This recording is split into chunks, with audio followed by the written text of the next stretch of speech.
bidouilleurs, bidouilleuses, salut, j'espère que ça va bien. Vous savez comment j'aime regarder la technologie du passé parce que ça nous permet de mieux comprendre d'où on vient pour pouvoir comprendre où est-ce qu'on est aujourd'hui et où on s'en va demain. C'est bien de voir l'évolution. J'ai toujours été intéressé par l'évolution des technologies et aujourd'hui, je vous présente une vieillerie. Je vais vous parler des cartes perforées et surtout de la technologie qui a suivi. Alors, qu'est-ce qu'une carte perforée? Eh bien, c'était pour saisir de l'information à entrer dans des gros ordinateurs centraux des années 50, 60, 70 et jusque dans les années 80. On utilisait des cartes perforées. Et les cartes perforées, bien, ça avait l'air de cela.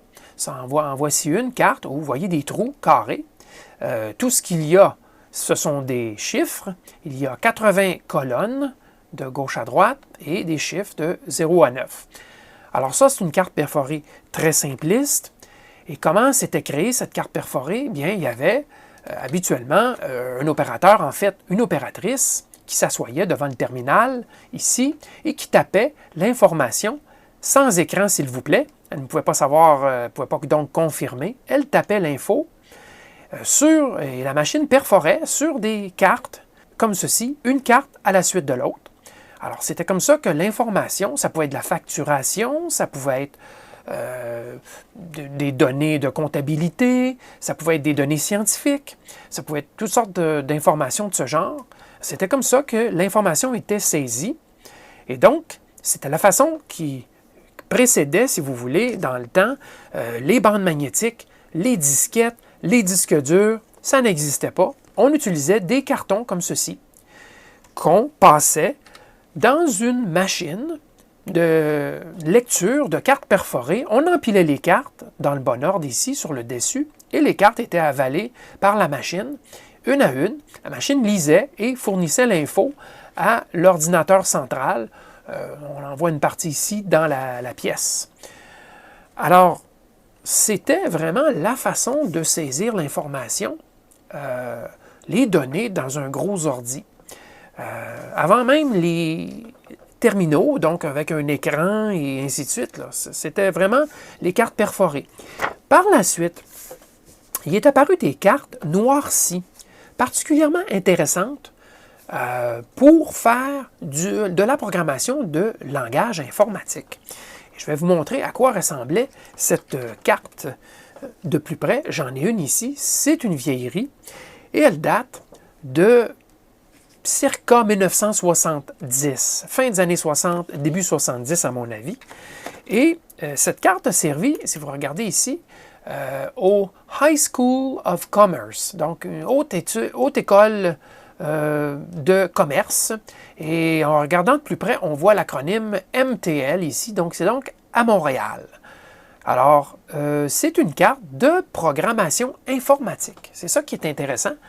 Alors, la personne qui voulait créer le programme s'assoyait devant sa petite carte et une instruction à la fois, donc une carte à la fois, une par instruction et des fois même plus qu'une carte pour chaque instruction, saisissait l'info ici à gauche, le numéro de la ligne, ensuite les instructions, ou l'instruction, une à la fois, donc une instruction. Cette carte-ci pouvait être peut-être pour un Go Sub ou pour un For.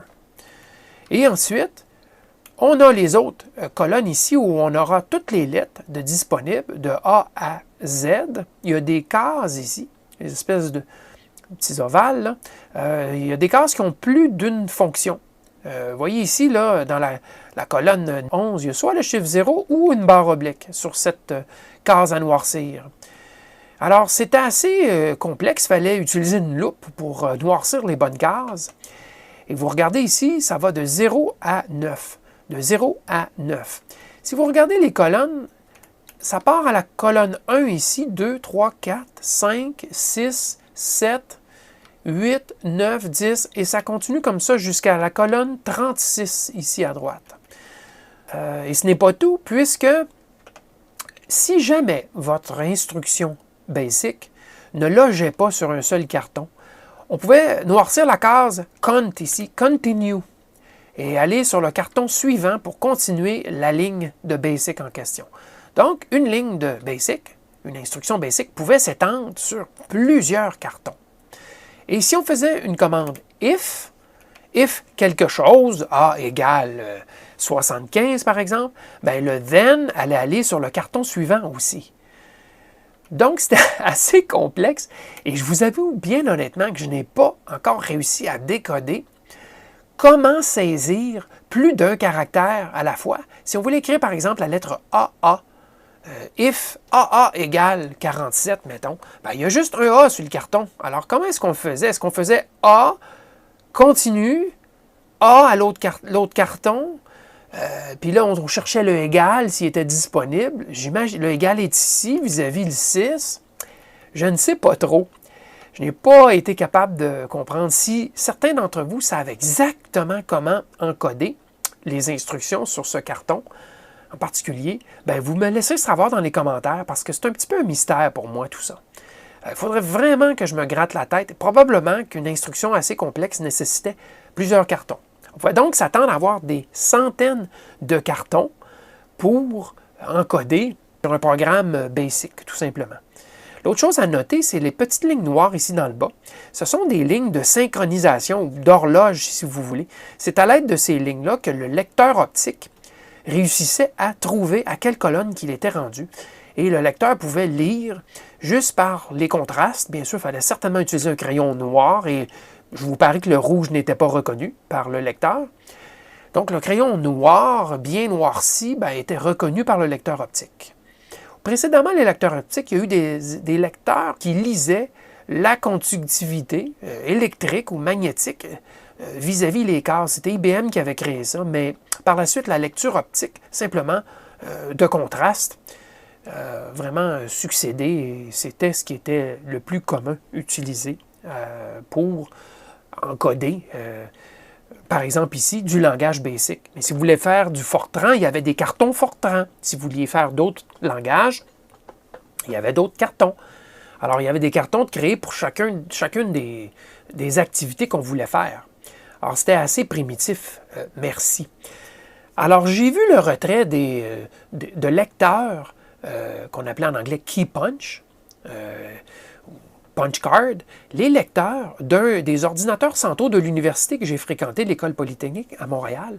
En 1985, j'ai vu les machines sorties dans le corridor et prêtes à être roulées jusqu'à la ferraille. Donc, ces machines-là sont restées sur les ordis centraux jusque dans les années 80. À un moment donné, par contre, on connectait avec des terminaux à distance. C'était au même moment que les ordis IBM, là, PC, les ordis personnels sont sortis. Donc, c'était juste une question de temps avant que même l'ordinateur central s'en aille. Mais j'ai fait un petit peu de programmation en Fortran sur le gros ordi central, pas les cartes perforées par contre. On avait des terminaux à distance. Mais j'ai vu ces machines sorties, donc sur le point d'être mises au rencard. Donc, je n'ai pas connu la technologie, mais quand même, ça a été proche, si on peut dire. Alors, voilà. Aujourd'hui, de nos jours, est-ce que ça existe encore, ce genre de machine? Oui. Les machines de vote et de dépouillement de vote dans les villes, entre autres, plusieurs villes ont un vote électronique sur des cartons et on passe dans un lecteur optique. Donc, la technologie existe toujours de nos jours. Ce n'est pas tout à fait parti. Alors, j'espère que vous avez apprécié ce petit retour en arrière. Si vous êtes curieux, faites des recherches, surtout en anglais, malheureusement. Wikipédia a de l'info là-dessus et il y a beaucoup d'autres sites avec des informations historiques sur les cartes perforées. Alors voilà, je vous dis merci et à la prochaine.